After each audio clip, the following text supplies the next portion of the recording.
আমার আল্লাহ বলেন, দুনিয়ার মানুষেরা শোনো,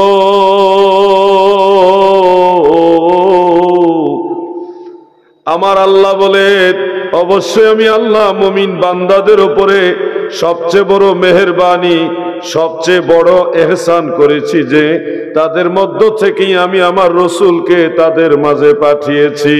সুবহানাল্লাহ। আল্লাহ নিজে গৌরব করতেছে, আমি সবচেয়ে বড় দয়া করেছি তোমাদেরকে যে আমার রসুলকে তোমাদের মাঝে পাঠাইছি।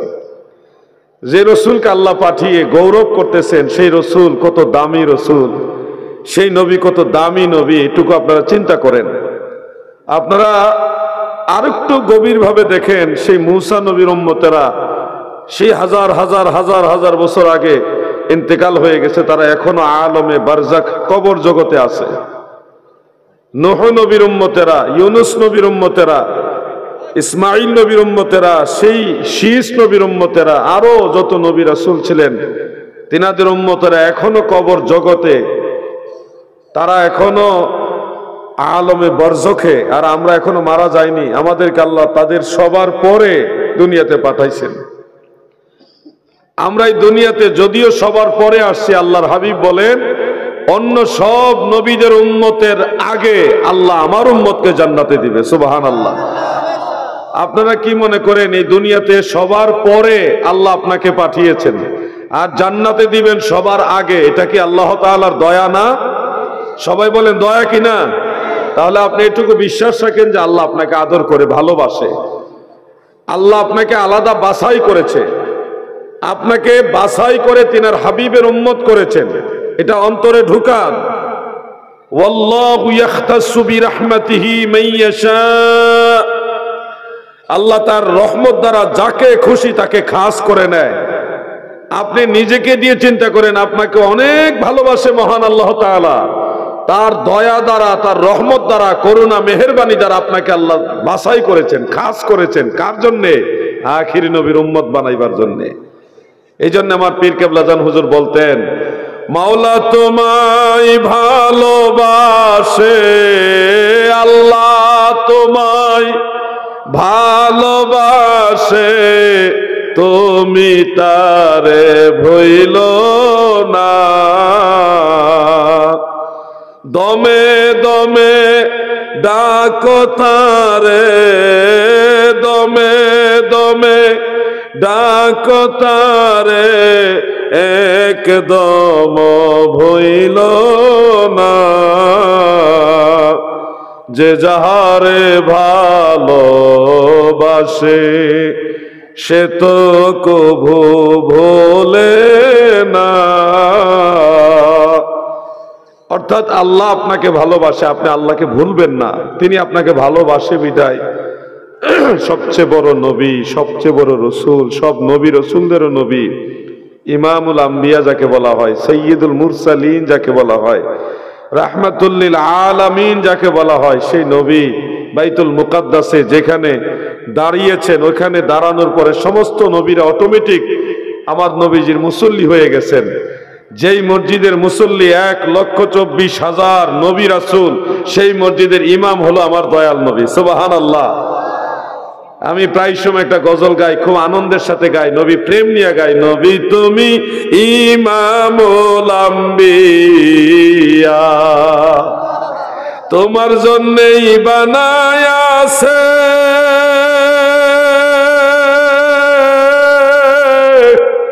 আমার আল্লাহ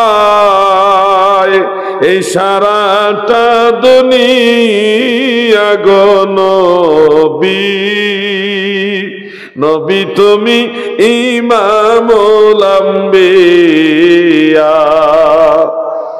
আমাদের অনেক ভাইয়েরা জ্ঞানের স্বল্পতার কারণে, কিল্লতে ইলমের কারণে মনে করেন যে নবীজিকে না বানাইলে কোনো কিছুই বানাইতেন না।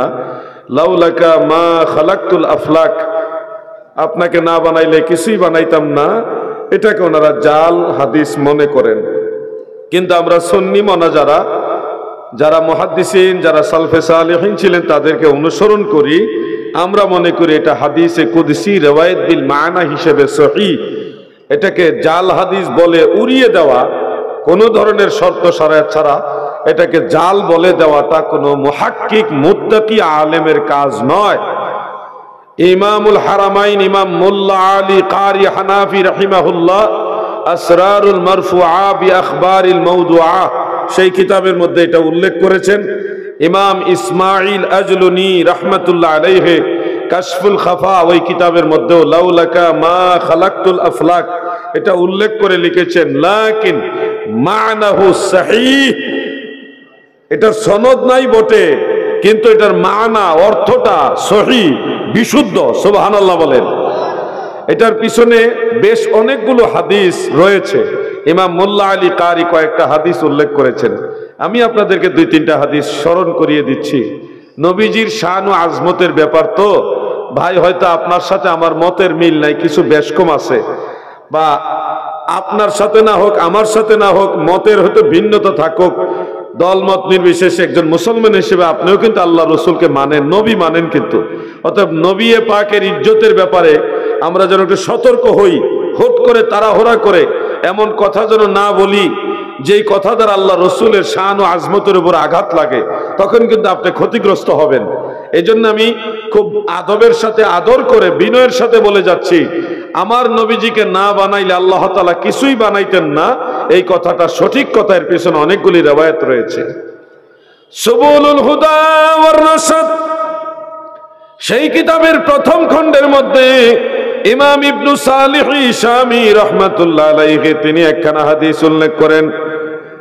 হাদিসটা বর্ণনা করেছেন শেরে খোদা হযরতে মাওলা আলী রাদিয়াল্লাহু তাআলা আনহু عن علي بن ابي طالب رضي الله عنه عن النبي صلى الله عليه وسلم عن الله تعالى عز وجل يقول وعزتي وجلالي لولاك ما خلقت السماء والارض।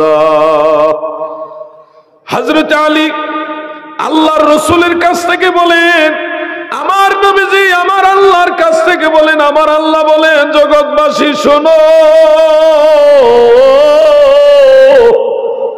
আমার আল্লাহ বলেন ওয়া ইজ্জতি ওয়া জালালি, আমার ইজ্জত এবং জালালিয়াতের কসম করে বলছি গো হাবিব আমার, লাউলাকা মা খালাকতুস সামাই ওয়াল আরদা, আপনাকে না বানাইলে আসমানও বানাইতাম না, এই জমিনও বানাইতাম না। আল্লাহ কসম করে কথা বলতেছেন, কসম। স্বয়ং সৃষ্টিকর্তা কথা বলার আগে কসম করতেছেন, তার মানে কথাটা অনেক বেশি গুরুত্বপূর্ণ। আল্লাহর সব কথাই গুরুত্বপূর্ণ, কিন্তু কসম করে বলার উদ্দেশ্য হলো তোমরা সতর্ক হয়ে বিষয়টা শোনো যে আমার রসুলকে না বানাইলে আসমানও বানাইতাম না, জমিনও বানাইতাম না, একেবারে স্পষ্ট কথা।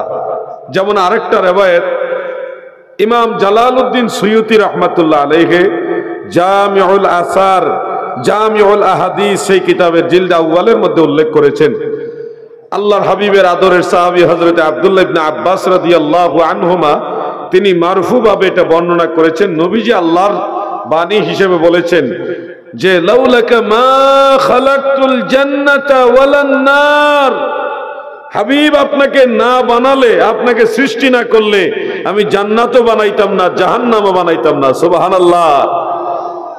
ইমাম মোল্লা আলী কারি রহমাতুল্লাহ আলাইহি তিনি আসরারুল মারফুআ সেই কিতাবে হযরতে সালমান ফারসি রাদিয়াল্লাহু তাআলা আনহু থেকে আরেকটা রওয়ায়াত উল্লেখ করেছেন, যে রওয়ায়াতটা তারিখ ইবনে আসাকির থেকে তিনি নকল করেছেন। সেখানে উল্লেখ রয়েছে লাউলাকা মা খালাকতুদ দুনিয়া, আপনাকে না বানাইলে আমি আল্লাহ এই দুনিয়া বানাইতাম না।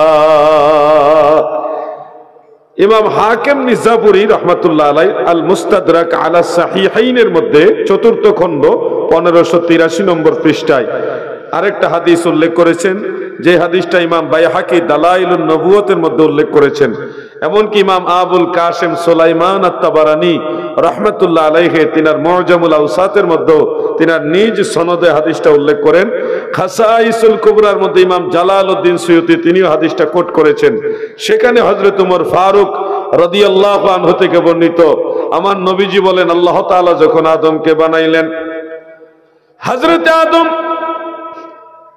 সেই অপ্রত্যাশিত কাজটি করলেন, আমার আল্লাহ তিনাকে দুনিয়াতে পাঠিয়ে দিলেন। 350 বছরের মতো কেঁদেছেন। এই মর্মে অনেকগুলি আসার রেওয়ায়েত রয়েছে। 350 বছরের মতো কান্দার পরে আল্লাহর হাবিব রাহমাতুল লিল আলামিন বর্ণনা করেন, হযরতে আদম তিনি বলেন, রাফা'তু রাসি ওয়া রাআইতু কাওয়াইমাল আরশ, আমি জমিন থেকে আল্লাহর আরশের প্রতিটা খুঁটি আর খুঁটি দেখলাম, মাকতুবান ফীহি লা ইলাহা ইল্লাল্লাহু মুহাম্মাদুর রাসূলুল্লাহ। আল্লাহর আরশের প্রতিটি খুঁটির মধ্যে আমার দয়াল নবীর কালেমা লেখা আছে।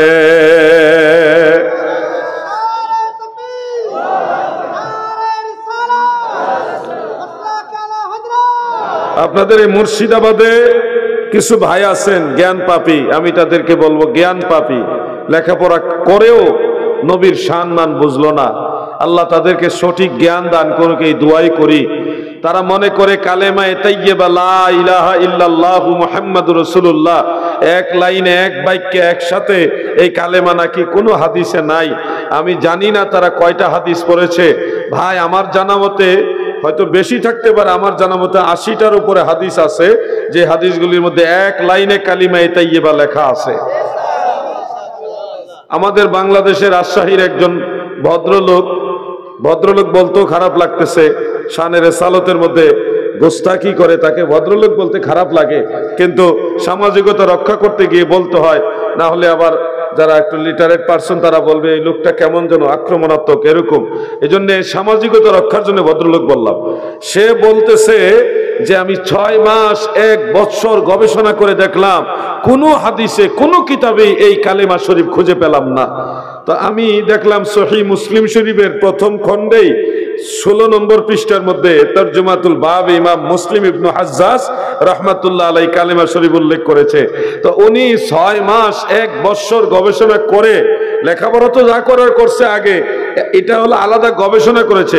তো এত গবেষণা করেও সহিহ মুসলিমের 16 নম্বর পৃষ্ঠা পর্যন্ত যাইতে পারলো না। তো এই লোক কি লেখাপড়া করছে আর কি মানুষকে জানাইতেছে? এত নিজেও নবীর সাথে বেয়াদবি করতেছে, মানুষকেও রাসূলের সাথে বেয়াদবি শিখাইতেছে। সে নিজেও জাহান্নামে যাবে, মানুষদেরকে নিয়ে যাবে। কথা ঠিক না ঠিক? আমরা সুন্নি মুসলমান নবী করিম সাল্লাল্লাহু আলাইহি ওয়াসাল্লামের শান ও আজমতের ব্যাপারে সবচেয়ে বেশি অ্যালার্ট। নবীজির ইজ্জতের উপর আঘাত দিলে দুনিয়া যেদিকে যাক এই জিনিস আমরা ছাড় দিতে পারি না। কথা ঠিক না ঠিক? আপনি আরশে আজিমের দিকে তাকান, আপনি বলবেন কিতাবে না হয় ইমাম মুসলিম লেখছে, তো আরশে আজিমে কে লেখছে? এই কালেমা আল্লাহর আরশে কে লেখছে? ইমাম মুসলিম গিয়ে লেখা আসছে, ইমাম বুখারী গিয়ে লেখা আসছে, ওখানে তো আল্লাহ তাআলা লেখাইছে। তাহলে আরশে আজিমে যে কালেমা আছে, আমরা সেই কালেমা চাই কিনা? এই যুবক ভাইরা বলো, চাই কিনা? নবীর কালেমা চাই কিনা? আল্লাহর হাবিবের কালেমা মসজিদ থেকে যারা মুছে দিতে চায়, শুধু লা ইলাহা ইল্লাল্লাহ মানে ওটুকু লিখে রাখে, মুহাম্মদুর রাসূলুল্লাহ কেটে দিচ্ছে। আমি মনে করি এগুলি কোনো না কোনো ভাবে সেই ইয়াহুদ এবং নাসারাদের সাথে সম্পর্ক আছে। কারণ ইয়াহুদিরাও আল্লাহ মানে, নাসারারাও আল্লাহ মানে, অন্য ভিন্ন ভিন্ন ধর্ম যারা আছে সবাই আল্লাহ মানে, সৃষ্টিকর্তা মানে। তাদের সাথে আমাদের বেশ কম হলো, তারা মুহাম্মদুর রাসূলুল্লাহ মানে না, আমরা সবাই মুহাম্মদুর রাসূলুল্লাহ মানি। কি বলেন? এখানে তো বেশ কম। আল্লাহর হাবিবের পর্দা নেওয়ার 1450 বছর পরে যারা আল্লাহর রসুল সাল্লাল্লাহু আলাইহি ওয়াসাল্লামের নাম মুবারক কালেমা থেকে মুছে দিতে চায়, এরা আর যাই হোক আমার নবীর প্রেমিক উম্মত হতে পারে না। এই ব্যাপারে সতর্ক থাকবেন। আল্লাহর রসুল বলেন, হযরত আদম আলাইহিস সালাম আরশে আজিমের দিকে নজর করলেন, মক্কা মুকাররমার সামান্য দূরে আরাফার ময়দানে জাবালে রহমতের চূড়ার মধ্যে দাঁড়াইয়া হযরত আদম বলেন, আমি আমার আল্লাহর আরশে আজিমে আমার আল্লাহর আরশের প্রতিটা খুঁটির মধ্যে কালেমা দেখে দোয়া শুরু করলাম, আল্লাহুম্মা ইন্নী আসআলুকা, আল্লাহুম্মা ইন্নী আসআলুকা বিহাক্কি মুহাম্মাদিন সাল্লাল্লাহু আলাইহি ওয়াসাল্লাম আন তাগফিরলি ইয়া রাব্বি। আল্লাহ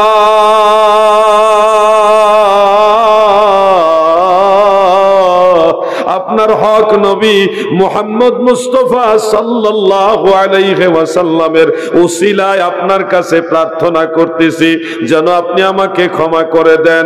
আমাকে ক্ষমা করার জন্য আখিরি নবী, রহমতের নবী, সব নবীদের নবীর উসিলায় প্রার্থনা করতেছি, হে আল্লাহ আমাকে যেন ক্ষমা করে দেন। আমার আল্লাহ প্রশ্ন করে, আদম রে, তুমি আমার হাবিব মুহাম্মদ মুস্তাফা সাল্লাল্লাহু আলাইহি ওয়াসাল্লামকে কিভাবে চিনতে পারলা? হযরত আদম বলেন, আমার আল্লাহ গো, আপনি যখনই আমাকে বানিয়েছিলেন, সৃষ্টি করেছিলেন, তখনই আপনার নামের সাথেই নাম আমি দেখেছিলাম। আমি তখনই অন্তরে ধারণ করেছি, আপনার বন্ধু ছাড়া, আপনার আদরের কেউ ছাড়া আপনার নামের সাথে তো কারো নাম থাকতে পারে না। ওখান থেকে আপনার হাবিবের নাম আমি মনে রেখেছি। আমার আল্লাহ উত্তরে বলেন, কাদ সাদাকতা ইয়া আদম, আদম তুমি সত্য বলেছো।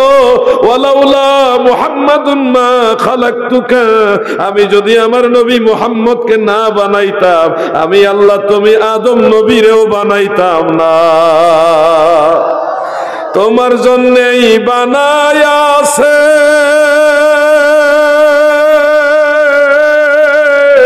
আমার আল্লাহ এই সারাটা দুনিয়া গো নবী, নবী তুমি ইমামুল আম্বিয়া, বলুন নবী তুমি। আমার রুবেল ভাই গরম পানি দিতেছে, জার্নি করে আসছে অনেক, আজকের দিনের মধ্যে অসুস্থ শরীর নিয়ে আসছি। তো আপনারা যদি অনুমতি দেন আমি একটু গলা ধার দিতে চাই। তা একটু মাঝখানে আমরা একটা আমলও করে ফেলি। আসুন সবাই মিলে একটু দুরূদ শরীফ পড়ি। আল্লাহুম্মা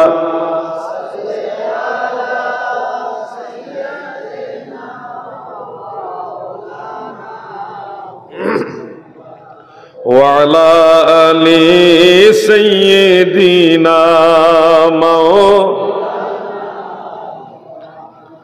নবী, তোমার জন্যে সৃষ্টি হইল আসমান আর জমিন, সকল সৃষ্টির মূল আপনি, রহমাতাল লিল আলামিন। আল্লাহুম্মা মারহাবা, মাশাআল্লাহ। ওয়া আলা আলি সাইয়্যিদিনা। এইবারে মাইকটা খুব ভালো, আমি মাইকওয়ালাকে আলাদা ধন্যবাদ দিলাম এবং তার ব্যবসার কল্যাণ কামনা করলাম। সুন্দর সার্ভিস দিতেছে মাইকের। আমার ভাইয়ের আগে যেই কথাটা বলতেছিলাম, আমার আল্লাহ আমার নবীরে তো ভালোবাসে গো। আমার নবীর খাতিরে, আমার নবীজির খাতিরে, দয়াল নবীজির খাতিরে হযরত আদম নবীকে আমার আল্লাহ ক্ষমা করে। এখানে আপনারা আরেকটা বিষয় খেয়াল রাখেন, আমরা যারা সুন্নি, আমরা মুনাজাত শেষ করার সময় মাঝে মধ্যে বিহাক্কে শব্দটা ব্যবহার করি। বিহাক্কে লা ইলাহা ইল্লাল্লাহু মুহাম্মাদুর রাসূলুল্লাহ। এই বিহাক্কে শব্দটা হলো সুন্নতে আদম। আল্লাহুম্মা ইন্নী আসআলুকা বিহাক্কে মুহাম্মাদিন, এই শব্দটা হযরত আদম আলাইহিস সালাম থেকে এসেছে। এমনকি আপনারা আরো খুশি হবেন, এই শব্দ স্বয়ং আল্লাহ রাসূল সাল্লাল্লাহু আলাইহি সাল্লামও বলেছেন। ইমাম তাবারানীর মুআজামুল কাবীরের মধ্যে বিশুদ্ধ সনদ একটা রওয়ায়াত রয়েছে। হাফেজ ইবনু হাজার আসকালানী রাহমাতুল্লাহ আলাইহি ফাতহুল বারি লি ইবনু হাজার আসকালানী শরহে বুখারী সেই কিতাবের মধ্যে হাদিসটা নোট করেছেন এবং সনদ সহিহ বলেছেন। অন্যান্য আরো কিতাবে হাদিসটা আছে। নবীজির চাচি হযরত আলী রাদিয়াল্লাহু আনহুর আম্মা জান ফাতেমা বিনতে আসাদ রাদিয়াল্লাহু তাআলা আনহা, তিনি যখন ইন্তেকাল করলেন, আমার নবীজি নিজে ওনার জানাজা পড়াইলেন। 4 তাকবীরে নবীজি জানাজা পড়ালেন। কয় তাকবীর? ইদানিং তাকবীর নিয়েও ভেজাল দেখা যাচ্ছে। কি যে মুসিবতের জমানায় আমরা আছি। তাকবীরের সমস্যা, নামাজের ভিতরে সূরা ফাতিহা জোর করে ঢুকাই দিতেছে জানাজার ভিতরে। কি অত্যাচার চলতেছে মুসলিম মিল্লাতের উপরে। মুসলমানে কেমনে মারামারি লাগানো যায়। শত শত বছর যাবত, প্রায় 1000 বছর যাবত মুসলমানরা একটা আমল করে আসতেছে, এখানে এসে হঠাৎ একটা ভেজাল লাগিয়ে দিয়েছে। বলতেছে কি আপনি এটা কেন, যে আমার এটা সহিহ হাদিস আছে এই জন্য এটা করেন। তো ওনারা যে করতেছে ওনাদেরও তো একটা হাদিসের উপর আমল করতেছে, যেহেতু তারা একটা হাদিসের উপর আমল করতেছে সেটা আপনি এখানে এসে আলাদা একটা কিছু করে এই মুসলমানদের মধ্যে কেন ডিভাইডেশন তৈরি করতেছে? তারা যদি সম্পূর্ণ কোরআন হাদিসের বাইরে হতো তাহলে একটা কথা ছিল। এই ধরনের ফিতনা থেকে সতর্ক থাকবেন। আমি সতর্ক করে দেওয়ার উদ্দেশ্য হলো সমস্যাগুলি আপনাদের মুর্শিদাবাদে একটু বেশি। আমি এগুলি আলাদা আলাদা সাবজেক্ট ভিত্তিক আলোচনা করতে গেলে আমার মূল আলোচনা হারায় যাবে। আমি এই ব্যাপারে অনেকগুলি কিতাব লিখছি। আমার আলহামদুলিল্লাহ আমার লেখা প্রায় 30টার কাছাকাছি কিতাব হয়ে গেছে। সবগুলি এখনো প্রকাশ হয়নি, অনেকগুলি যন্ত্রস্থ অবস্থায় আছে। তো এই খেদমতটা আমি চালিয়ে যাচ্ছি, কারণ আমি একদিন থাকবো না, কিন্তু ময়দানে সুন্নিয়তের খেদমতে এই দলিলগুলি প্রয়োজন হবে। সেদিন যেন আলাউদ্দিন জিহাদি না থাকলেও আপনারা এই দলিলগুলি সংগ্রহ করে বাতিলদের মোকাবেলা করতে পারেন, নিজেদের ঈমান আকীদা মজবুত রাখতে পারেন। এই জন্য আমি দিন রাত অক্লান্ত পরিশ্রম করে লেখালেখি করি। তো আপনাদের খেদমতে যেটা বলছিলাম, নবীজির চাচি ফাতেমা বিনতে আসাদ রাদিয়াল্লাহু তাআলা আনহার জানাজা পড়লেন 4 তাকবীরে। কাব্বারা আলাইহা আরবাআন, নবীজি নিজে 4 তাকবীর দিয়ে ওনার জানাজা পড়লেন। এরপরে দোয়া করেছেন এইভাবে, আল্লাহুম্মা গফিরলি উম্মি, আল্লাহুম্মা গফিরলি উম্মি ফাতেমা বিনতে আসাদ।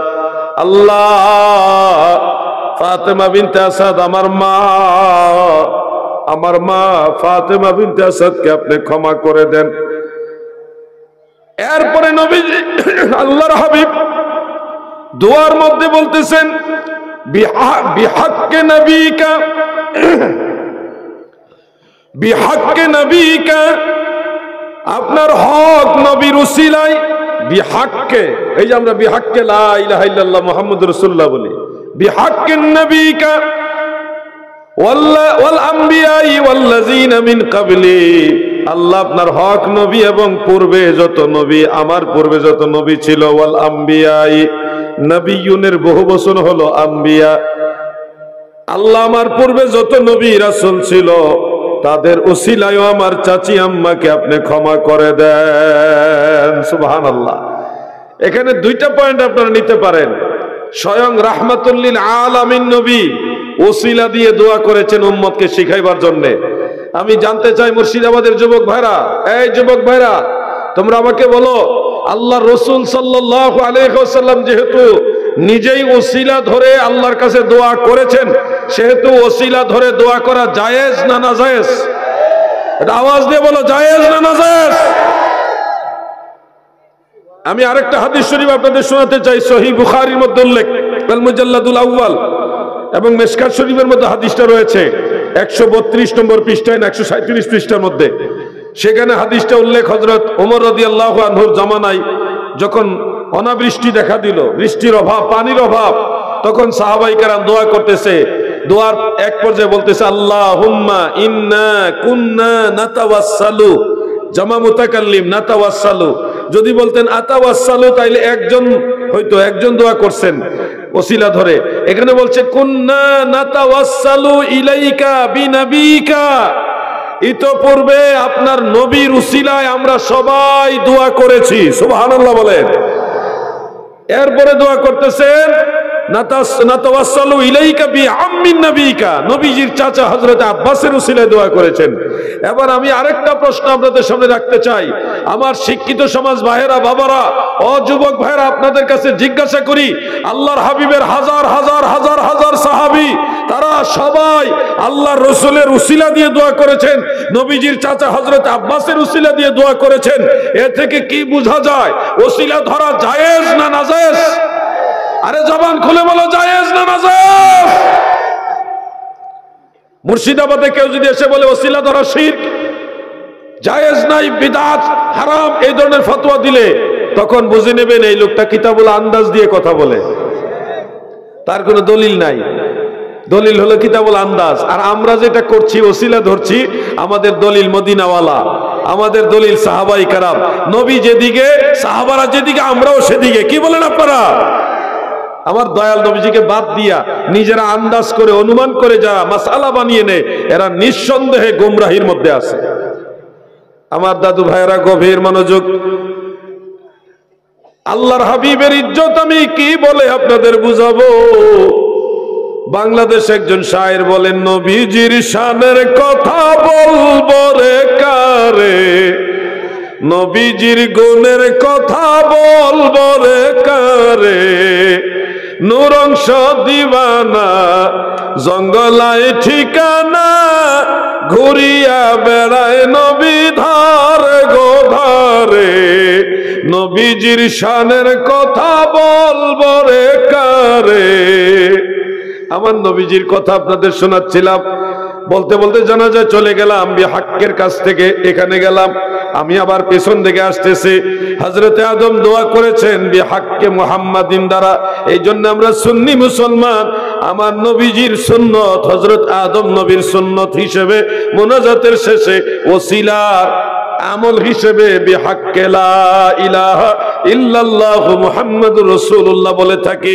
কালেমা শরীফের ওসিলা ধরি, এটার মধ্যে আল্লাহর কথা আছে, নবীজির কথাও আছে, অন্যভাবে আমরা ওসিলা ধরি। এই জন্য আমাদের এই কাজগুলির দলিল আছে। যারা মনে করছেন বিদআত, আপনারা কিতাবুল আন্দাজ ছাড়া জীবনে কোনো দলিল দিতে পারতেন না। কতদিন আর মানুষকে ভুল বোঝাবেন ভাই? আপনি হয়তো বিহাক্কে মুহাম্মাদিন বা বিহাক্কে লা ইলাহা ইল্লাল্লাহ মুহাম্মাদুর রাসূলুল্লাহ বিরোধিতা করছেন। আপনি কি একটু খেয়াল করছেন এই বিরোধিতা তো আলাউদ্দিন সাহেবের না, এই বিরোধিতা তো আমাদের মুফতি জুবায়ের সাহেবের না, এই বিরোধিতা তো আল্লাহ রাসূলের কালেমার বিরোধী। যেই কালেমা মক্কা মুকাররমায় বাইতুল্লাহ শরীফে কাবা ঘরে এক লাইনে লেখা আছে, যেই কালেমা মদিনার মসজিদে নববীর প্রতিটা জানালার উপরে লেখা আছে। হাজী সাহেব, হাজী আনসার ভাই কই গেছে? আছে, আরো হাজী সাহেব যারা আছেন তারা দেখে আসছেন মসজিদে নববীর কত জায়গায় যে কালেমা লেখা। রওজা মুবারকের গ্রিলের মধ্যে এক লাইনে কালেমা লেখা। যেই কালেমা কাবা ঘরে লেখা, মসজিদে নববীতে লেখা, আরশে আজিমে লেখা, যেই কালেমা হাদিসের কিতাবে লেখা, তাফসীরের কিতাবে লেখা, ফিকহের কিতাব, উসুলের কিতাব, তারিখের কিতাব, সব কিতাবে যেই কালেমা আছে, ওই কালেমা আপনি মানেন না। আপনি চিন্তা করে দেখেন আসলে আপনি মুসলমান আছেন কিনা। এই জন্য কালেমা শরীফের বিরুদ্ধে যারা কথা বলে তাদের ব্যাপারে সতর্ক থাকবেন। দাদু, আমি কাউকে গালাগালি করি না, আমি কোরআন এবং সুন্নাহর আলোকে দলিল ভিত্তিক সঠিক জিনিসটা তুলে ধরি আপনাদের সামনে। আপনারা বিবেচনা করার মতো জ্ঞান আছে, ওটা বিবেচনা করে গ্রহণ করেন, দেখবেন সঠিক তরিকা পেয়ে গেছেন।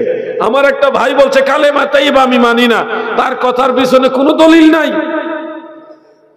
সে শুধু এটুকু বলবে আল্লাহর পাশাপাশি নবীজির নাম লেখা যাবে না, এটুকুই বলবে। আমি মদিনা শরীফে গিয়ে দেখি আল্লাহ তাআলার নামে এক পুরাতন মসজিদে নববী, যেটা রওজা মুবারক যেই মসজিদের নিচে, ওই মসজিদের উপরে একবার পুরাতন মসজিদে আল্লাহ নামের সাথে মুহাম্মদ নাম অনেক জায়গায় লেখা আছে। আপনারা খুশি হবেন কিনা জানি না। হযরতে ইসমাঈল যাবিহুল্লাহ আলাইহিস সালামের পা মুবারকের আঘাতে মক্কা মুকাররমায় যে জমজম কুয়া আবিষ্কার হয়েছিল, আমার আল্লাহ কুদরত দিয়ে জারি করে দিয়েছিলেন। সেই জমজম কুয়া কালের পরিক্রমায় এক সময়টা মাটি দিয়ে ভরাট হয়ে গেছিল। আল্লাহর হাবিবের দাদা আব্দুল মুত্তালিব তিনি এই জমজম কুয়া স্বপ্নে আদিষ্ট হয়ে আবার পুনরায় খনন করতে গিয়ে এই জমজম কুয়ার ভিতরে বড় বড় স্বর্ণের দুইটা এই ডালা পেলেন। ডালা বুঝেননি আপনারা? ঢাল, ঢাল আর কি, মানে তরবারি একটা দিয়ে আটকা আর একটা দিয়ে মারে, ঢাল ঢাল ঢাল। আমাদের বাংলাদেশে ঢালও বলে ডালাও বলে। তো ঢাল, দুইটা ঢাল পেলেন, যে দুইটা ঢালের একটার মধ্যে আল্লাহ লেখা আর একটার মধ্যে মুহাম্মদ সাল্লাল্লাহু আলাইহি সাল্লাম লেখা। এই দুইটা ঢাল এখনো কাবা ঘরের দরজা, যেটা একেবারে একটাই তো দরজা কাবা ঘরের, ওই দরজার মধ্যে এটা এমন ভাবে সেটিং করা আছে, স্বর্ণের ঢাল। তো এই দুইটা ঢাল আপনারা যদি ভালোভাবে একটু গভীরভাবে জুম করে নজর করেন দেখবেন ওই এক পাশের দরজায় সেই ঢালের উঁচা অংশটা আছে, আরেক পাশের দরজায় আরেকটা ঢালের উঁচা অংশ আছে, এবং দুইটা ঢালের মধ্যেই এক পাশে আল্লাহ আরেক পাশে মুহাম্মদ সাল্লাল্লাহু আলাইহি সাল্লাম লেখা আছে। বাইতুল্লাহ, কাবাঘর, মসজিদে হারামে, আল্লাহর ঘরে এক পাশে আল্লাহ আরেক পাশে মুহাম্মদ লেখা, মদিনার মসজিদে নববীতে লেখা। আমি নিজে ফিলিস্তিন গিয়ে মসজিদুল আকসার অনেক জায়গায় এবং ফিলিস্তিনের অনেক মসজিদে আমি দেখে আসছি, এক পাশে আল্লাহ আরেক পাশে মুহাম্মদ লেখা। যেটা মক্কা মুকাররমায় আছে, মদিনা মুনাওয়ারায় আছে, বাইতুল মুকাদ্দাসে আছে, ফিলিস্তিনে বহু জায়গায় আছে, জর্ডানে আছে, আম্মানে আছে, সিরিয়াতে আছে, সারা মুসলিম মিল্লাতের সব জায়গায় যেটা আছে সেটা আপনি শিরিক বানায় দিচ্ছেন। ভাই আমার, আপনি কি চিন্তা করেছেন আল্লাহ রসুলের নামের বিরুদ্ধে আপনি দাঁড়াইছেন, হাসরের ময়দানে আপনাকে কে দাঁড়াইবে? আপনার ওই শাইখ আপনাকে বাঁচাবে না, ময়দানে মাহশারে আল্লাহর নবী আপনাকে শাফাআত করবে। ঠিক না ঠিক?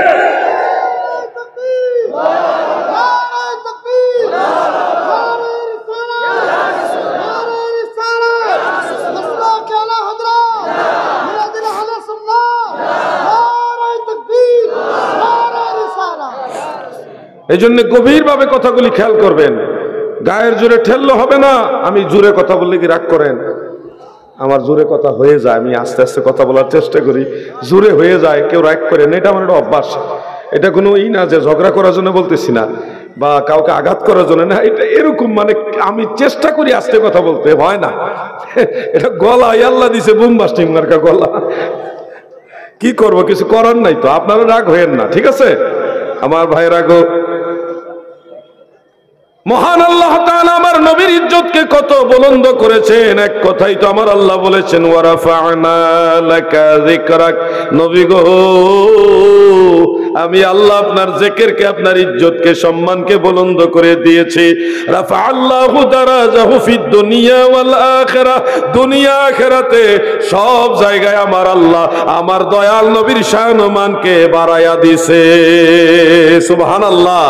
এই জন্যে আশিক বলেন, নবী প্রেম সোধা পান কর সবে, মনবে দনা যাত না জোড়াইবে, খোদা প্রাপ্তি তোর তরে লাভ হবে, নবী পদবিনে ভাব সবে মিশে, যার কারণে জগত সৃজন রে দেখো, চন্দ্র সূর্য তারা শূন্য ভরে, আসে অচল নিশ্চল ধরা ধরে, নবী পদবিনে ভাব সবে মিশে। আমি আলোচনাটা অনেক বেশি লম্বা করে ফেলেছি। আমি ধীরে ধীরে গোড়ার দিকে যাওয়ার চেষ্টা করছি, যেখান থেকে আমি আসছি। আমার দাদু ভাইয়েরা গভীর মনোযোগ। দাদু ভাই বললে আবার কোনো আইব আছে নাকি? টেনশন লাগে তো। গভীর মনোযোগ দিয়ে শুনবেন। আমার আল্লাহ আমার দয়াল নবীর ইজ্জত কত দিকে বাড়াইছে। হযরত আদম দোয়া করে, আল্লাহ ইন্নী আসআলুকা বিহাক্কি মুহাম্মাদিন আন তাগফিরলি ইয়া রাব্বি। আল্লাহ আপনার হক নবী মুহাম্মদ মুস্তাফা সাল্লাল্লাহু আলাইহি ওয়াসাল্লামের ওসিলায় আপনার কাছে প্রার্থনা করতেছি যেন আমাকে ক্ষমা করেন। আমার আল্লাহ শেষ ওনাকে ক্ষমাও করেছেন। এই যে ক্ষমা করার পরে ঘোষণা দিলেন, লাউলাকা লাউলা মুহাম্মাদুন মা খালাকতুকা। আদম রে,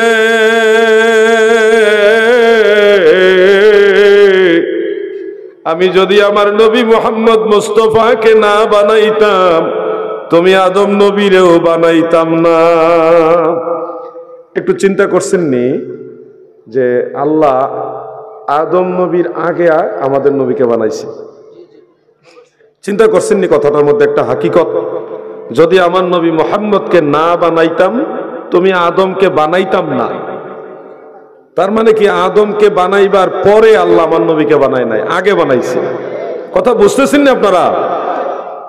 অনেকেই বিষয়গুলি মানতে চায় না, বলে আব্দুল্লাহর ছেলে, আব্দুল মুত্তালিবের নাতি, কুরাইশ বংশের সেই সন্তান মুহাম্মদ ইবনু আব্দুল্লাহ। তিনি আদম নবীর আগে হবে কিভাবে? আদম তো আবুল বাশার, সব মানুষের বাবা, উনি এটুকুই জানেন। আমি বলছি ভাই, আবুল বাশার হলো হযরত আদম, হযরত ইব্রাহিম হলো আবুল আম্বিয়া, সব নবীর বাবা, সব নবীর বাবা হলো হযরত ইব্রাহিম, আর সব মানুষের বাবা হলো হযরত আদম আলাইহিস সালাম, দুইজনকে বললাম। আর আমাদের নবী হলো আবুল আরওয়াহ, যত রূহ আছে সব রূহুর বাবা। ইব্রাহিম নবীর রুহানি বাবা, আদম নবীর রুহানি বাবা, ঈসা নবীর রুহানি বাবা, সমস্ত মানবতার রুহানি বাবা মুহাম্মদুর রাসূলুল্লাহ সাল্লাল্লাহু আলাইহি ওয়াসাল্লাম। এজন্যই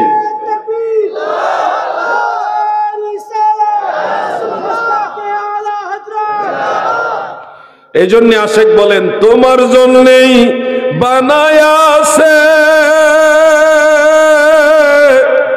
আমার আল্লাহ এই সারাটা দুনিয়া গো নবী, নবী তুমি ইমামুল আম্বিয়া, নবী তুমি ইমামুল আম্বিয়া। আমি কিভাবে বুঝাইলে আপনারা বুঝবেন আমি জানি না, তবে আমি এটুকু জানি আমরা অনেক বড় নসিবওয়ালা মানুষ। আল্লাহ আমাদের অনেক আদর কইরা মায়া কইরা ভালোবেসে তিনার হাবিবের উম্মত বানাইছেন। এটা আমাদের জন্য অনেক বড় ভাগ্যের ব্যাপার, এইটুকু আমি বুঝি। এটাই তো আমার আনন্দের। আমি যে এটার জন্য আল্লাহর কাছে সেজদায় পড়ে থাকি দিনের পরে দিন, মাসের পরে মাস, সারা জিন্দেগি, তাও আমি শুকরিয়া আদায় করে শেষ করতে পারবো না। কারণ অনেক নবী রাসূল পর্যন্ত আমাদের নবীর উম্মত হইতে চাইছে, আল্লাহ তাদের দরখাস্ত ওই সময়ের জন্য অ্যাকসেপ্ট করে নাই, অন্যভাবে অ্যাকসেপ্ট করছে। নবীদের দরখাস্ত কখনো আল্লাহ ফেরত দেয় না। মাদারুজুন নবুয়তের মধ্যে আছে, ওনারা সরাসরি ফিজিক্যালি দুনিয়াতে এসে আমাদের নবীর উম্মত না হলেও وَإِذْ أَخَذَ اللَّهُ مِيثَاقَ النَّبِيِّينَ لَمَا آتَيْتُكُم مِّن كِتَابٍ وَحِكْمَةٍ ثُمَّ جَاءَكُمْ رَسُولٌ مُصَدِّقٌ لِّمَا مَعَكُمْ মুসাদ্দিকুল লিমা মাআকুম লা তুমিনুন্না বিহি ওয়া লা তানসুরুন্না লা তুমিনুন্না বিহি। এই শব্দটার তাফসীর করেছেন শায়েখ আব্দুল হক মুহাদ্দিস দেহলভী রাহমাতুল্লাহ আলাইহি। তিনি বলেন, এই আদেশ দ্বারা প্রমাণ হয় সমস্ত নবীরা আমাদের নবীর উম্মতের কাতারে শামিল। সুবহানাল্লাহ। এজন্য কোন নবীর দরখাস্ত আর বাতিল গেল না, নবীদের দোয়াটাও কাজে লেগে গেল। কোরআনের আয়াত অনুযায়ী ভিন্নভাবে আল্লাহ নবীদের দরখাস্ত কবুল করছেন। হযরতে ঈসা নবীর দরখাস্তটা ফিজিক্যালি আখিরি জামানায় এসে তিনি সরাসরি উম্মতে মুহাম্মাদের কাতারে শামিল হবেন। অন্য কোন নবীকে এইভাবে কবুল করে নাই।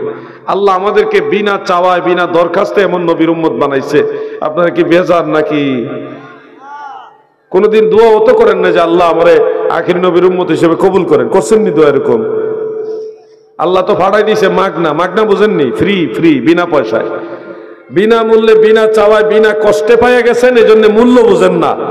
যদি কষ্ট করতেন তাহলে বুঝতেন। একটা ঘটনা কয়েকটা কিতাবে পড়েছি, কিন্তু এটা সনদ সম্পর্কে আমার জানা নাই, তাহকিক করার বাকি রয়েছে। তারপর আপনাদেরকে নবীজির সাথে বিষয়টা জড়িত আমি গবেষণালব্ধ বিষয় হিসেবে শেয়ার করছি। মূসা নবীর একজন উম্মত ছিল, খুব বড় আলেম, অনেক বড় আলেম। তিনি আসমানি গ্রন্থ তাওরাত কিতাব পড়ার সময় দেখেন মূসা নবীর নামের চেয়েও সংখ্যায় মুহাম্মদ মুস্তাফা আহমদ মুজতবা এই নামটা বেশি আছে। এখন উনি হইল মূসা নবীর উম্মত, তিনার মনে একটা এই ধরনের একটা ঈর্ষা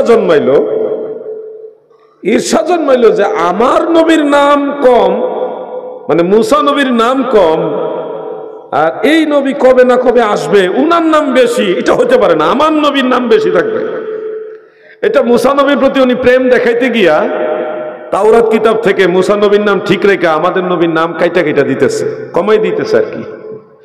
মূসা নবীর নাম বাড়াইবে আর আমাদের নবী রাহমাতুল লিল আলামিন নবীর নাম কমাই দিতেছে কাইটা কাইটা। যার ফলে তিনি লানত-প্রাপ্ত হয়ে ওই সময় একটা গুইসাপে পরিণত হয়ে গেলেন। আল্লাহ রসুলের নাম মুবারক তাওরাত কিতাব থেকে কাইটা দিতেছে, এই জন্য অভিশপ্ত হলেন উনি, লানত-প্রাপ্ত হয়ে গুইসাপ হয়ে গেলেন। এক পর্যায়ে সেই গুইসাপ মূসা নবীর দরবারে গেলেন, অর্থাৎ ওনার নবীর কাছে গেলেন। ঘটনাক্রমে ওনার পরিচয় তুলে ধরলেন। নবীরা পশু পাখিদের ভাষা বুঝেন। বললেন, হে আমার নবী মূসা, আমি আপনার উম্মত অমুক ব্যক্তি, অমুক আলেম। আমি তো এই কাম করছিলাম, করার পরে আমি তো গুইসাব হয়ে গেছি। আপনি দোয়া করেন আমি যেন আবার আগের মতো মানুষ হয়ে যায়। মূসা নবী বলল, না, তুমি যেই লোকের সাথে, যেই নবীর সাথে বেয়াদবি করছো, ওই নবী যদি তোমারে ক্ষমা না করে, আমি মূসা নবীও দোয়া করতে পারবো না। তখন ওই গুইসাব বলল, তাহলে এটুকু দোয়া করেন আমি যেন সেই নবীর দেখা পাওয়ার আগ পর্যন্ত মারা না যাই, কারণ ওই নবীর কাছে আমি ক্ষমা চাইতে হবে। উনি আমাকে ক্ষমা না করলে তো আমার সব বরবাদ হয়ে যাবে। মূসা আলাইহিস সালাম এই দরখাস্তটা রাখলেন। খুব মনোযোগ দিয়ে কথাটা শুনবেন দাদু। তিনি দোয়া করলেন, হে আল্লাহ, সে তো অন্যায় করছে, অন্যায় স্বীকার করতেছে, আল্লাহ আপনার হাবিবের সাথে বেয়াদবি করে ফেলছে। আমি তার নবী, আমি আপনার শাহী দরবারে দরখাস্ত দিলাম, আখিরি পয়গম্বর মুহাম্মদ মুস্তাফা সাল্লাল্লাহু আলাইহি ওয়াসাল্লাম এই জগতে ধরাধামে আসার পূর্বক্ষণ পর্যন্ত তাকে হায়াত দান করেন, যেন নবীজির সাথে তার দেখা হয় এবং তার ভুল এটা স্বীকার করতে পারে, ক্ষমা প্রার্থনা করতে পারে। আল্লাহ দরখাস্ত কবুল করলেন।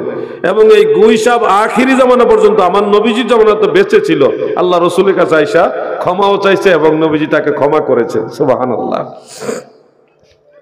আপনি চিন্তা করে দেখেন আমার নবীজির কত ইজ্জত, কত সম্মান আমার আল্লাহ দিয়েছেন। অনেকগুলো কিতাবে, দালাইলুন নবুয়ত লিল বাইহাকি সহ অনেকগুলো কিতাব আরেকটা ঘটনা পাইছে, এটা সহিহ ঘটনা, এটা সনদের দৃষ্টিতে আমি জানি সহিহ। সেখানে উল্লেখ, আমার নবীজি সাহাবীদের নিয়ে এক জায়গায় বসে আছেন। বসে একটা উঁচু জায়গায় বসে দয়াল নবীজি সাহাবীদেরকে হাদিস শরীফ শোনাচ্ছেন, বয়ান করতেছেন। আজকে এই যে হাজার হাজার মানুষ মৌচাকের মতো চুপচাপ বসে আছে, এর চেয়ে উত্তম রূপে সাহাবাই কেরাম নবী করিম সাল্লাল্লাহু আলাইহি ওয়াসাল্লামের মজলিসে বসে লড়াচড়াও করে না, এভাবে চুপচাপ বসে বসে নবীজির নসিহত মোবারক শুনতেছেন। এই দৃশ্য দেখলেন বনি সুলাইম গোত্রের একজন লোক, দেখে ভাবলেন এই লোকগুলি এত ধীরস্থির ভাবে, এত আদবের সাথে বসে কার কথা শুনতেছে, কে সে, কি বলতেছে যে যার কথা এমন ভাবে শুনতে হবে। তার ভিতরে একটা কৌতূহল জন্মাইল। ওই লোক হলো গুইসাব শিকারী। কি শিকারী? ওই লোক যখন দেখলো এই লোক কি বলতেছে, যার কথা এত ধীরস্থির ভাবে আদবের সাথে বসে বসে শুনতে হবে গো, এই লোককে কি বলতেছে, গুইসাব শিকারী বনি সুলাইম গোত্রে সে লোক। আস্তে আস্তে কাছে গিয়ে দেখে আরবের মক্কা নগরীর আব্দুল্লাহর ছেলে মুহাম্মদ, যিনি নবুয়তের দাবিদার, তিনি কথা বলতেছেন। শত শত শত শত মানুষ আদবের সাথে ঝিম মেরে মৌচাকের মতো সবাই আদবের সাথে কথা শুনতেছে। যখন তিনি দেখলেন যে উনি মুহাম্মদ সাল্লাল্লাহু আলাইহি সাল্লাম, তখন তিনি একটু রাগান্বিত হলেন, কারণ সে আগের থেকে শুনছে যে মুহাম্মদ নবী দাবিদার, উনি খারাপ মানুষ, উনি পাগল, উনি একজন কবি, বিভিন্ন ধরনের বাজে মন্তব্য শুনেছে। এবং এই সুবাদে ধীরে ধীরে নবীজির কাছাকাছি গিয়ে গুইসাবের বস্তাটা কাছে নিয়ে, খাঁচাটা কাছে নিয়ে নবীজির কাছে গিয়ে বলতেছে, আপনি কি আব্দুল্লাহর ছেলে মুহাম্মদ নবী দাবিদার? নবীজি বললেন, হ্যাঁ, আমি সেই নবী মুহাম্মদ সাল্লাল্লাহু আলাইহি সাল্লাম। তখন সমস্ত সাহাবীদের সামনে, সে খুব শক্তিশালী লোক ছিল, সাহসী লোক ছিল, যার কারণে সমস্ত সাহাবীদের সামনে বলল, আমি যদি সুযোগ পেতাম আপনাকে হত্যা করে আমার এলাকার মানুষকে আমি খুশি করতাম। নাউজুবিল্লাহ বলেন। নবীজির সামনে দাঁড়ায়া, সাহাবীদের পাশে দাঁড়ায়া এ কথা বলে ফেলল। হযরত ওমর ফারুক তরবারি হাতে লইয়া কই, ইয়া রাসূলুল্লাহ, নবী গো,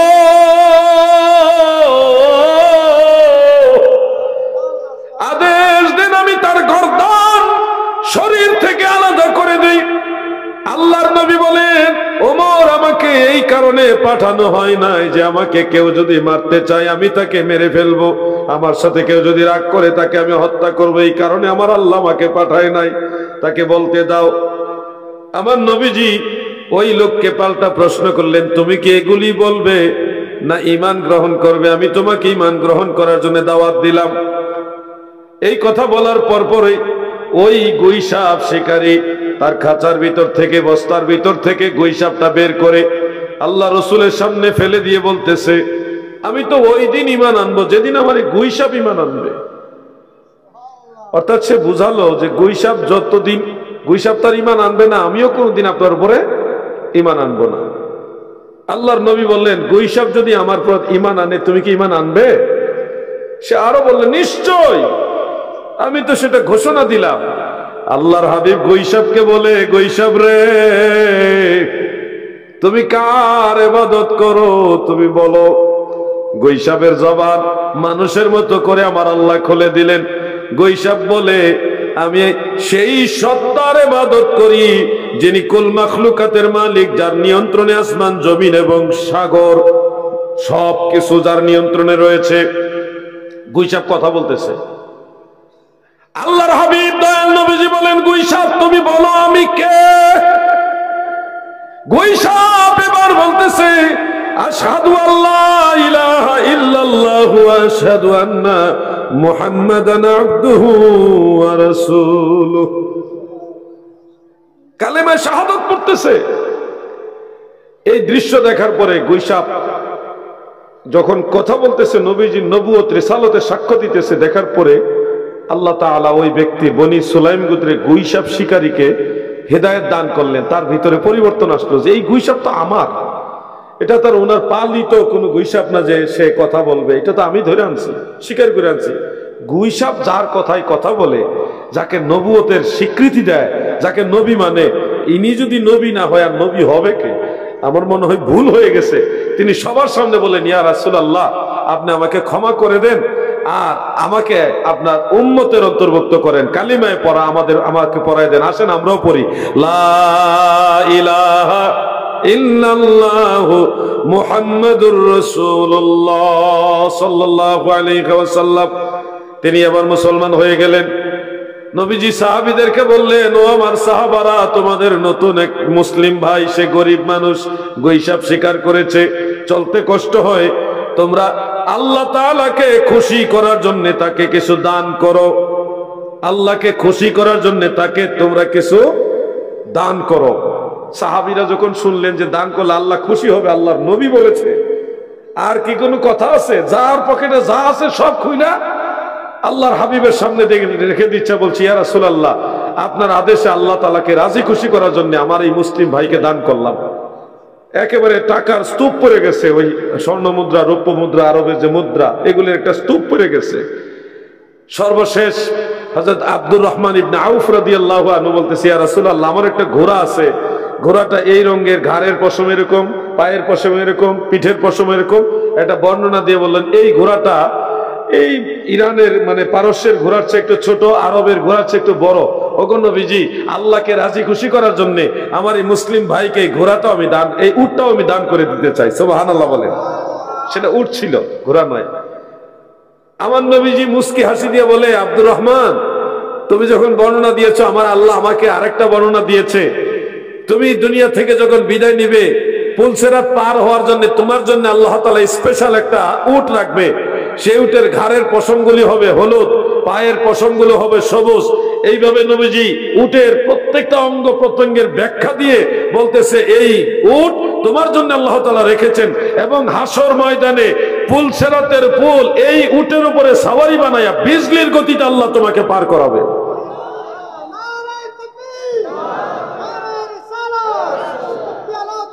আমার নাম লাগবে না, আমার নাম বাদ দিয়া একবার অন্তত আহলে সুন্নাত ওয়াল জামাত জিন্দাবাদ জিন্দাবাদ এটা বলবেন। আমি এটা তাকবীর দিব, আপনাদের নিয়ে দিব। সবাই মুখটা খুলেন, ক্লিয়ার করেন, খুলেন, ক্লিয়ার করেন, গলা ক্লিয়ার করেন। নারায়ে তাকবীর। অনেকে বলছে কিন্তু ওইভাবে বলে নাই। আমার মনে হয় আর একটু ভলিউম বাড়বে। সবাই রেডি হন, গলা ক্লিয়ার করেন। নারায়ে তাকবীর, নারায়ে রিসালাত, আহলে সুন্নাত ওয়াল জামাত, মাসলাকে আলা হযরত। এই চারটা স্লোগান অন্তত একসাথে করে দিবেন। এরপরে পারলে আরো বাড়াইবেন। বন্ধুরা আমার, আমি ব্যক্তিগতভাবে কিন্তু আলা হজরতের একজন পাগল, আলা হজরতের একজন অন্ধভক্ত। তো আপনারা আপনাদের দেশের আলোকে জানেন আমি বাংলাদেশে আলা হজরতের পক্ষে কথা বলতে গিয়ে বাতিলদের বিরুদ্ধে কত লড়াই করি, সেটা আপনারা জানেন না। মাসলাকে আলা হজরতের ব্যাপারে সিংহের গর্জন দিয়ে বাতিলদের দুর্গ ভেঙ্গে চুরমার করে দিয়েছে আমি, নালায়েক নাচিস। সেখানে অনেক মাসলাকের অনেক দাবিদার লোক ছিল যারা আলা হজরতের উপর আঘাত করে কথা বলেছিল, সেই সময় আমি তাদের প্রতিরোধ করেছি। এটা আল্লাহ আমারে দিয়া করাইছে বিদায়, এটা আমার একটা ভাগ্যের ব্যাপার। যুগের এমন মহান একজন মুজাদ্দিদ, এমন মহান একজন ইমামের খেদমত করার, ওনার পক্ষে গোলামি করার মতো সুযোগ আল্লাহ আমাকে দিয়েছে, এটা আমার একটা ভাগ্যের ব্যাপার। আল্লাহ না চাইলে তো আর পারতাম না, এই জন্য নসিব লাগে, সবকিছু এমনি এমনি হয় না, এটা আল্লাহর সিলেকশন লাগে, আল্লাহ তাআলার শাহী দরবার থেকে মঞ্জুরি লাগে। এই জন্য আল্লাহ তাআলার দরবারে আমি সহ আসেন আরেকবার সবাই বলি আলহামদুলিল্লাহ। আমি আমার আলোচনাটা সংক্ষেপ করে দিচ্ছি। ওই লোক উট নিয়ে আর ইয়া নিয়ে রেডি হচ্ছে, চলে যাবে। নবীজি বললেন, হে আমার সাহাবীরা, তাকে তোমরা কিছু কোরআনের কিছু শিক্ষা দিয়ে দাও। তখন সবাই যারা ছিল তাদের মধ্যে উল্লেখযোগ্য সাহাবারা ওনাকে সূরা ইখলাস শিখাইলেন। কুল হুয়াল্লাহ সূরা পারেননি আপনারা? সবাই পারেন? তাহলে আমার সাথে পড়েন, কুল হুয়াল্লাহু আহাদ আল্লাহুস সামাদ লাম ইয়ালিদ ওয়া লাম ইউলাদ ওয়া লাম ইয়াকুল লাহু কুফুয়ান আহাদ। পড়ছেন নি সবাই? আরেকবার পড়েন, কুল হুয়াল্লাহু আহাদ আল্লাহুস সামাদ লাম ইয়ালিদ ওয়া লাম ইউলাদ ওয়া লাম ইয়াকুল লাহু কুফুয়ান আহাদ। পড়ছেন সবাই? নিশ্চয়ই পড়ছেন নি সবাই? আরেকবার পড়েন, কুল হুয়াল্লাহু আহাদ আল্লাহুস সামাদ লাম ইয়ালিদ ওয়া লাম ইউলাদ ওয়া লাম ইয়াকুল লাহু কুফুয়ান আহাদ। তিনবার পড়াইছি কেন এখন শুনেন। সাহাবায়ে কেরাম ওই নতুন মুসলমান বনি সুলাইম গোত্রের গুইসাব শিকারী নৌ মুসলিম সাহাবীকে সূরা ইখলাস শিখাইলেন।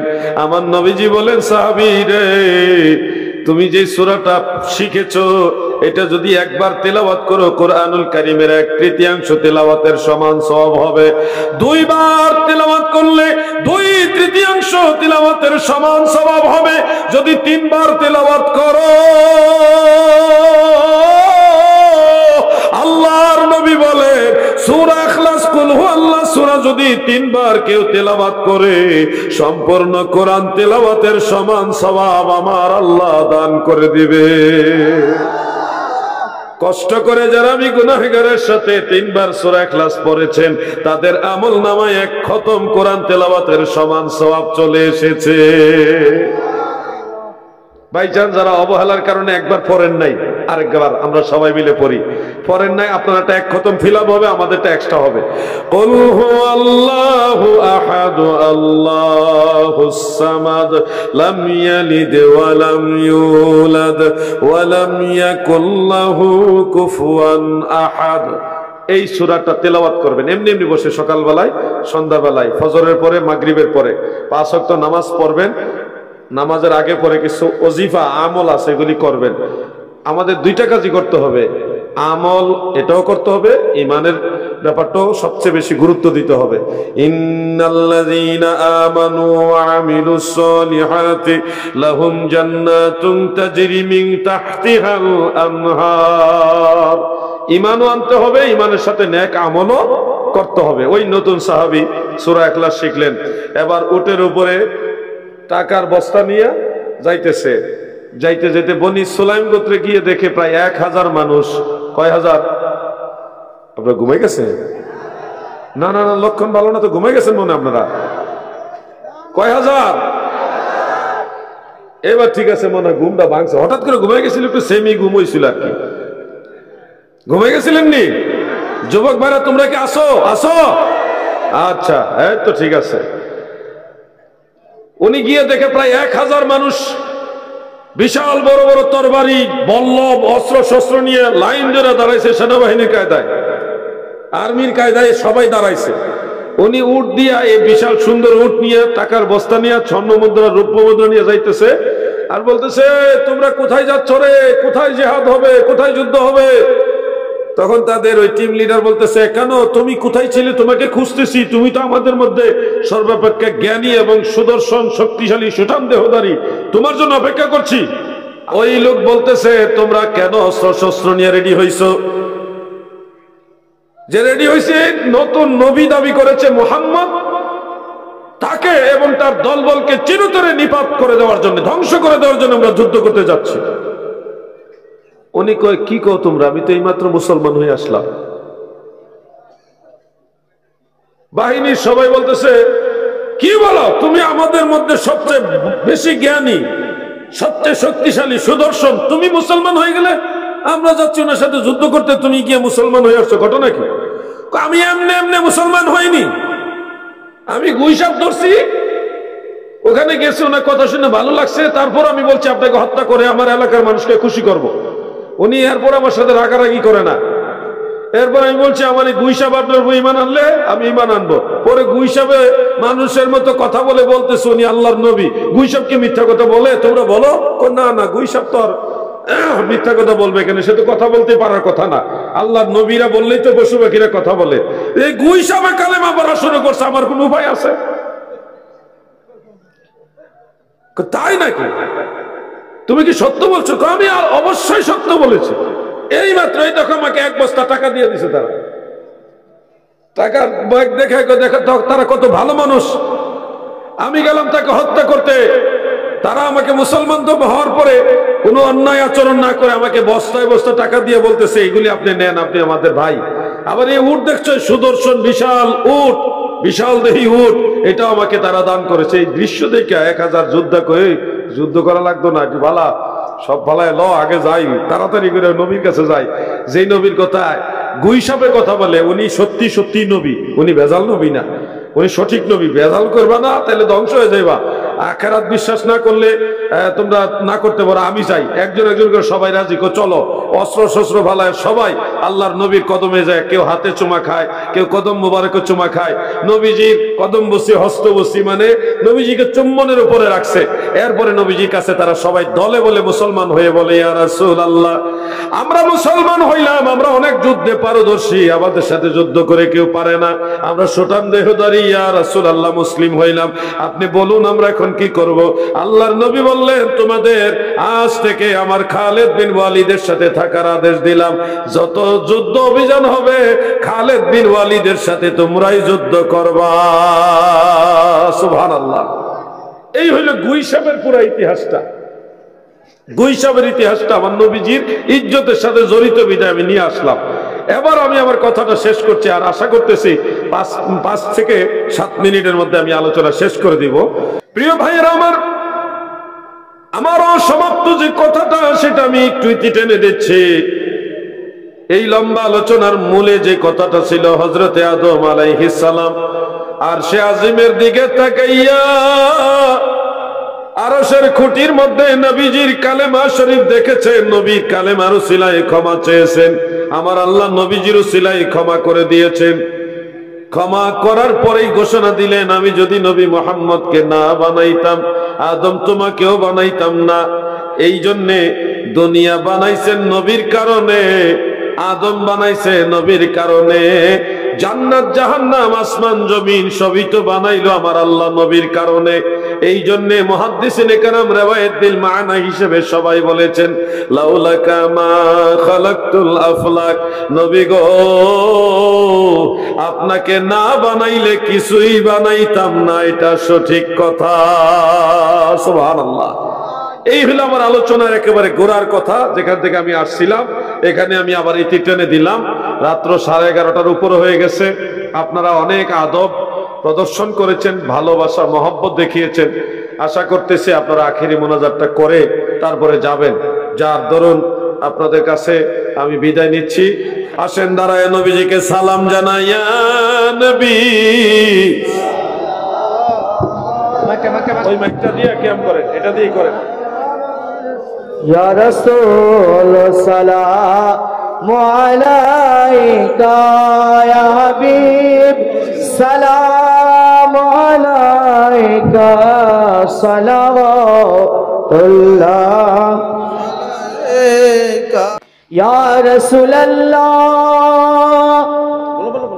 या हबीब अल्लाह আমরা যে সবাই গুনাহগার কে আছে মোদের দেখিবার কিয়ামতে নবীজি ভরসা আপনার নিয়েন গো আপনার চরণ তলে ঠায় ইয়া নবী সালাম আলাইকা ইয়া রাসূল সালাম আলাইকা ইয়া হাবিব সালাম আলাইকা সালাওয়াতুল্লাহ